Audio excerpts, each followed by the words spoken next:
Lately, we've heard a lot about the crushing burden of student loans.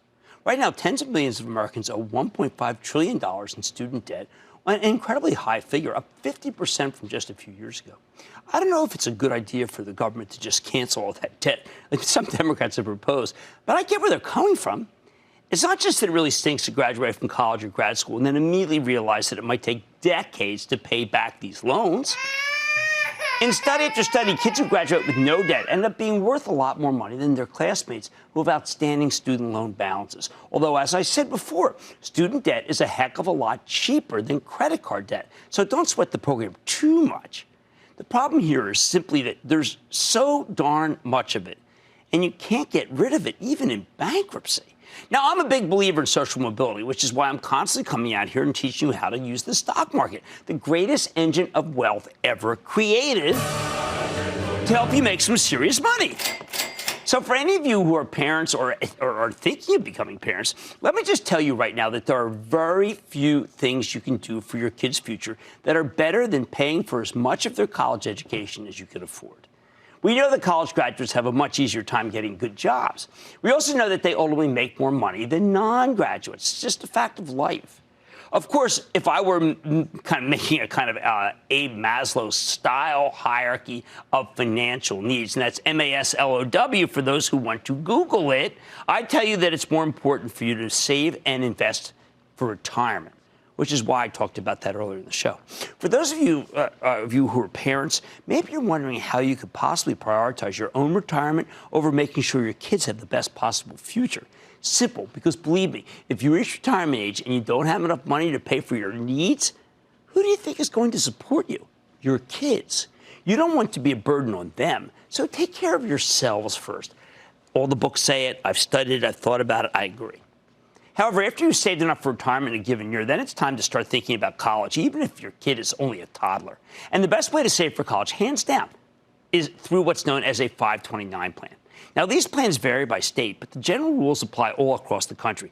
There are two kinds of 529 plans. First, some states let you use a 529 as a way to hedge against tuition inflation. You can buy college tuition credits at today's prices and then use them in the future. Now, that's not what I'm talking about, though, especially not in a world where major national politicians are talking about making tuition free at public universities. Now, I want you to use a 529 savings plan. Again, these are run by the states, but generally speaking, a 529 doesn't let you manage your own portfolio.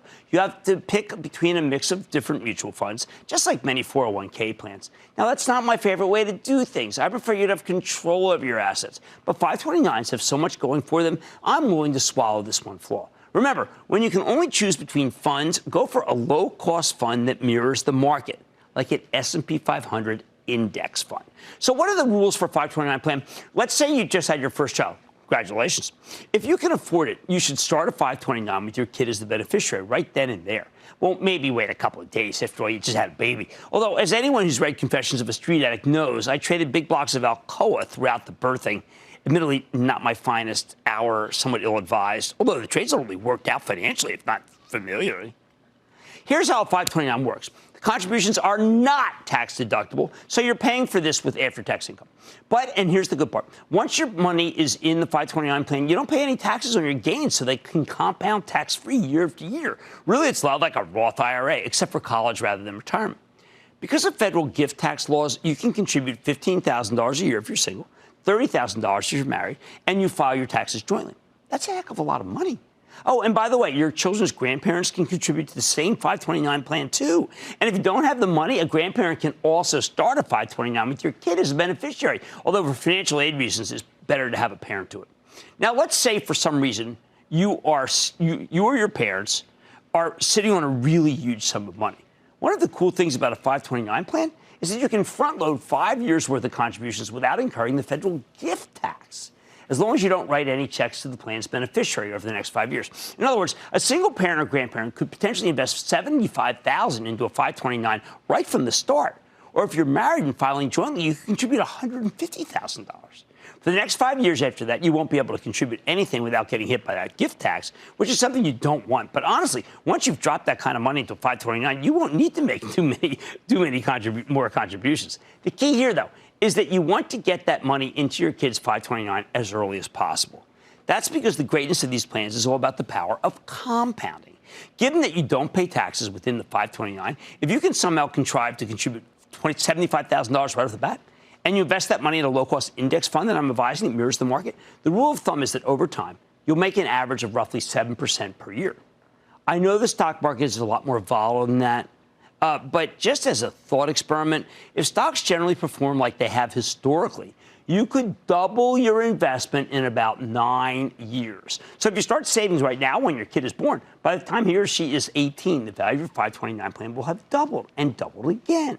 If you started with $75,000, then after 18 years, borrowing some kind of catastrophe, you could have as much as $300,000. That's enough for a fancy, expensive private college education and a decent chunk of law school to boot, although if they don't hold back the price of tuition, it won't even cover the 4 years. But you got to start somewhere. I know that most people can't front load a 529 like this, especially not with all the expense that comes with raising a child. But it's worth keeping in mind that front loading as much as possible is indeed the best strategy. Oh, and for grandparents, this may sound kind of grim, but your 529 plan contributions won't count towards your estate tax. Hey, to borrow a line from The Life of Brian, always look on the bright side of death. Last thing about saving for college and grad school, any money in a 529 plan that you don't use, you can transfer to another relative. We're talking siblings, parents, even first cousins. Oh, and if you save all this money and your ungrateful kid decides not to go to college, you can just withdraw the money from the 529 plan. But in that case, you'll have to pay taxes on any of your gains along with a 10% penalty. So here's the bottom line. No, paying for your kid's college education isn't as important, at least financially, as providing for yourself in retirement. But if you have children, then after you've made enough money, enough retirement contributions for the year, if you've made those contributions, putting money in a 529 college savings plan should be the next item on your agenda. It's the best way to protect your kids from the crushing burden of student loan debt. Stay with Cramer. Don't miss a second of Mad Money. Follow @JimCramer on Twitter. Have a question? Tweet Cramer. #MadTweets. Send Jim an email to madmoney@cnbc.com or give us a call at 1-800-743-CNBC. Miss something? Head to madmoney.cnbc.com.